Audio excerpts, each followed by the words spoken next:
Hello everyone, this is Crota with a game 1 in a series between eMaLfans and FoCuS.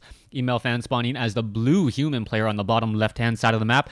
Meanwhile, on the top right, we have FoCuS spawning as the red orc. Human versus orc in this 1v1, and yes, this tournament is from the WCA. Was finally able to get my hands on some of these replays, and hopefully I'll be able to cast these for you. There are quite a number of replays out there, and as long as no new replays are released, I will probably be continuing to cast these games for a little bit of time. For those of you guys who follow me on Facebook and watch my channel regularly, you guys know that I had jury duty. The case was dismissed after one witness testified. And really, I think the dismissal of the case was the right thing to do. It would be very, very hard to prove based on the evidence that we had already seen. So yeah, hats off to the criminal justice system in America. I know a lot of people kind of dodge jury duty, but you know what? There were a lot of things I could have been doing, but I honestly do believe that there is nothing better than I can be doing than actually being part of the criminal justice system and you know, at least giving my thoughts and opinions in that particular way. So innocent until proven guilty, and well, he was innocent because the case was dismissed. Anyways, let's go ahead and break things down here. It looks like it will be an Archmage versus a Blade Master in this 1v1. I am expecting the human player to try and go for dual Arcane Sanctums with a Beastmaster some point at tier 2, and the question will be the execution of that tier 2 timing push. Is he going to try and push with a level 2 or even level 3 Archmage? And if he's able to push with the level 3 Archmage right as he gets that Beastmaster, any buildings that are trying to be built by FoCuS will really have a difficult time. Now, as I say that though, most orc players do know for a fact that they have to deal with that, and that is just obviously the case there, as a footman now chasing after this peon.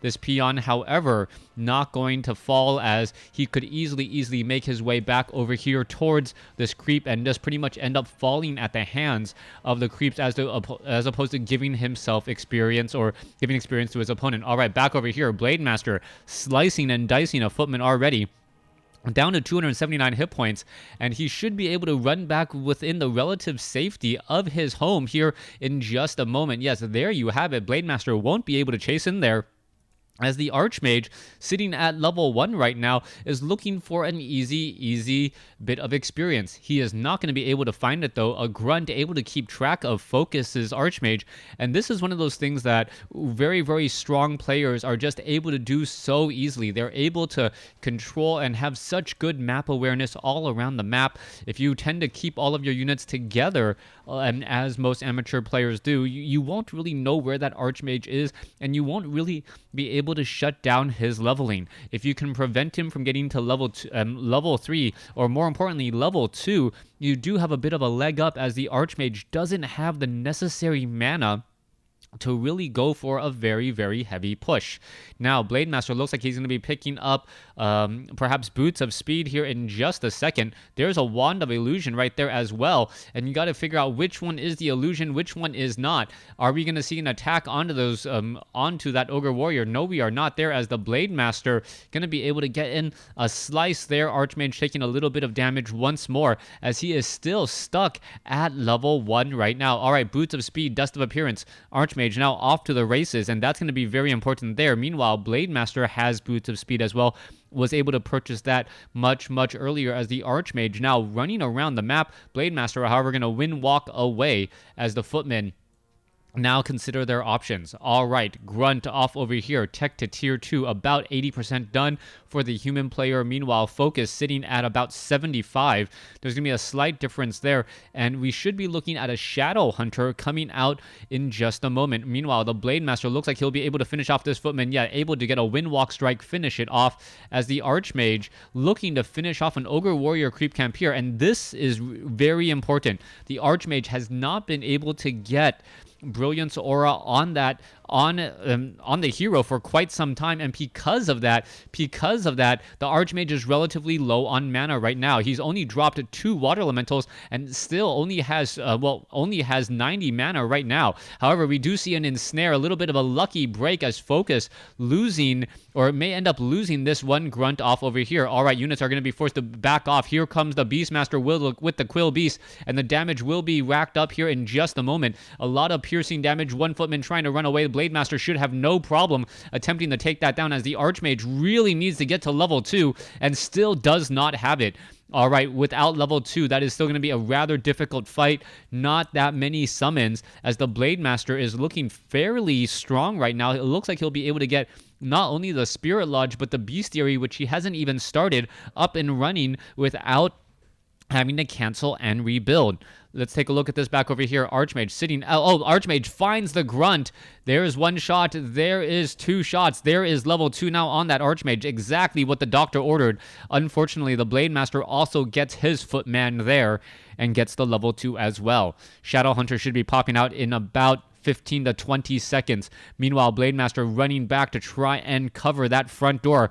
Beastmaster is there as well. Quill Beasts are coming in. As you can see, that Spirit Lodge will nearly be done. Bestiary, the only thing left to try and take down right now. As you see, a lot of piercing damage already rushing in to try and take down this Bestiary here. All right, let's take a look at this. 1 Quill Beast. Looks like it will get taken down. Yes, it does get taken down. Quill Beasts, 2 Quill Beasts, and 1 Water Elemental walk into an Orc base. And, well, that Bestiary does not seem long for life there. As you see, damage plus damage still getting added up. That's going to be a little bit of a problem. Bestiary down to 30, down to 9 hit points. Is it going to fall? No, it is not. It gets into fortified armor just in time, as FoCuS catching a bit of a lucky break right there. The timing absolutely perfect, as he is now able to repair and start training up those very important... Well, he's going for Kodo Beast first instead of Raiders. All right, Kodo Beast does increase the overall damage of the remaining army, also allows him to devour and digest slowly over time one particular unit. So that may be the reason for that. A very, very big deal there, as we are now looking at more Orc Burrows going down, trying to get into that 50 supply count. Archmage now being brought over with a handful of militia. You can see that the militia now making their way off over here to the top right. Blademaster, Shadowhunter, they know the deal. They know what's up. They've seen this time and time again. It is going to be a tower rush, and let's take a look. Do we see any ivory towers? No ivory towers, though. So those scout towers will have to pretty much be built the old-fashioned way, as the Ogre Warrior now getting in, or the Troll Trappers being brought over, slowing down a handful of units. Spirit Link now being added. FoCuS having to be very careful. There goes 1 militia already. Blademaster taking a little bit more damage than he would like, but able to take down another militia, a 3rd militia taken down as well, and FoCuS doing a great job slowly going after the important targets. And now, as these peasants are just starting to fall pretty quickly, things are going to go from bad to worse. All right, Speed Scroll being used. There goes 1 Beastmaster there. Low hit point grunt now running all the way back. And that is pretty much going to be it. There's a Scroll of Town portal. And we may see the Blademaster, yes, finish off this Forest Troll Trapper creep camp after the Sorceress slowed it down, helping FoCuS survive this upcoming fight. All right, or not take nearly as much damage. All right, Blademaster will be getting to level 3. Shadowhunter sitting at level 2. And I believe FoCuS is just in the driver's seat of this game. If he plays this fairly well, doesn't make any critical mistakes, then he should come out smelling like a rose. His opponent now down 15 supply and still needs to resurrect his Beastmaster completely, as that could end up becoming a bit of a problem. Archmage sitting at level 2 here. There's Dust of Appearance. Oh, Blademaster able to pick up the Health Stone and run away. Where is he going to next? He's going to run off to the north, come back down. Dust of Appearance does reveal him. He's going to come in for the strike again and then run away once more. Beautifully done. His opponent had saw him run down this way. He then double backed around, purposely hid on the high ground so that he could snipe another kill, getting that easy bit of experience right there.